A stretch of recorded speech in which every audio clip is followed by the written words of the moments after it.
Good evening, and a very warm welcome back to my humble channel. Just a little small update on the Fazer here. Again, not very much to report, unfortunately. I got stuck in other things. I'm still anxious to press on as much as I can, but life intervenes, I think, like it does for most of us. So what I've managed to achieve in the last week or so is I've managed to complete my paint job on the engine casings. I'm absolutely delirious about them. I know it's going to be very hard to show you now in the light at the moment, but they are very shiny, very OEM looking. Very pleased with the whole thing. I know it's kind of looking a bit kind of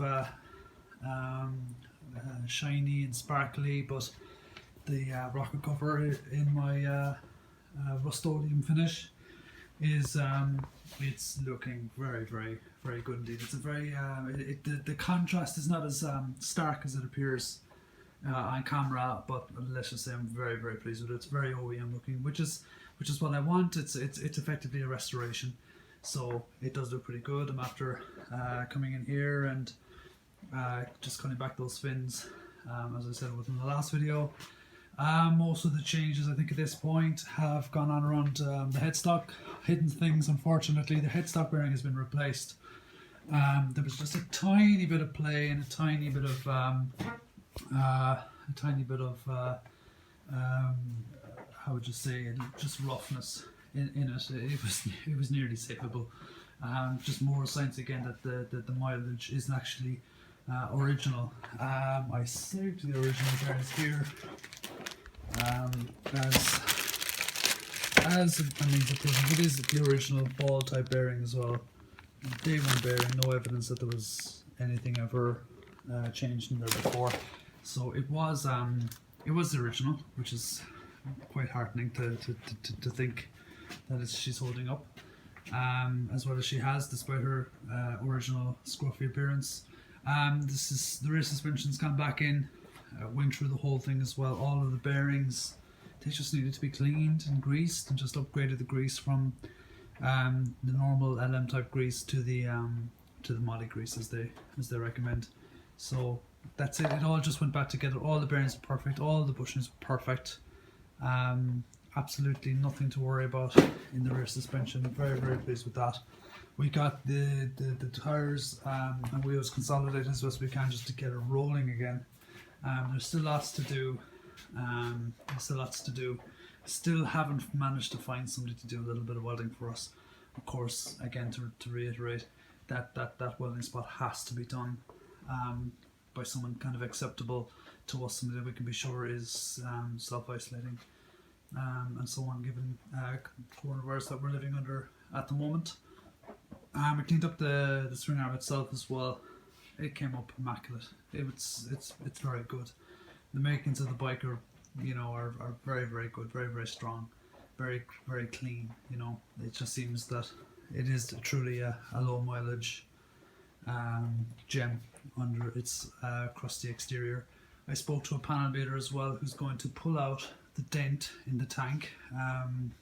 Unfortunately, it's in the car, so I can't show that to you, but I'll drop it into him tomorrow this week. He said he'll be able to just knock the bulk of the dent out for me, or pull it out actually using a spotter. And he said, I'll leave you do the smear of fillers yourself, he said to me, and you can do the rest yourself. He said I told him that he's sympathetic. I know him for a very long time. He's a lovely guy, Sean Savage there in Middleton, and he said that he would just do enough to skilled work to kind of put it back to me, so I can carry on doing my bit of learning regarding the body work. Graphics and things are on the way. Unfortunately, Parcel Motel lost my graphics. They were good enough to give me a refund, but I had to go and order them again from scratch, so they haven't arrived yet to show you. So it's onwards we go. It is like, once we get that bit of welding done, and once we get therefore we can finish the frame painting, which is like literally, that's a very brief job. It's just a careful masking job, and it's onwards from there. I don't think I've done anything of any major seriousness apart from that.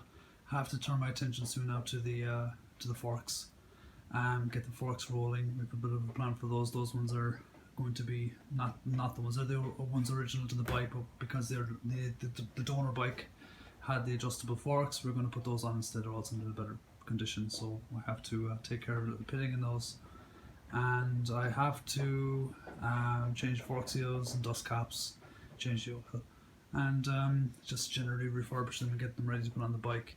And then I think we're starting to think about painting. One thing we are going to do to break it away from the norm is we're going to paint the wheels silver.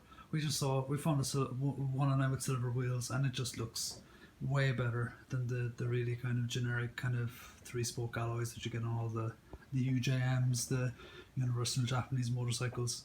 So yeah, we'll go silver with those, and it should be another little bit of contrast. So that's it, folks. That's all I have to tell you at the moment. Parts are coming in, materials are coming in, the bodywork's going to start, and reassembly, all of the various odds and ends for reassembly are going to start very soon. So keep in touch and keep checking back with the channel. We're not going to keep this one hanging around too long. Take care, folks. Thanks very much.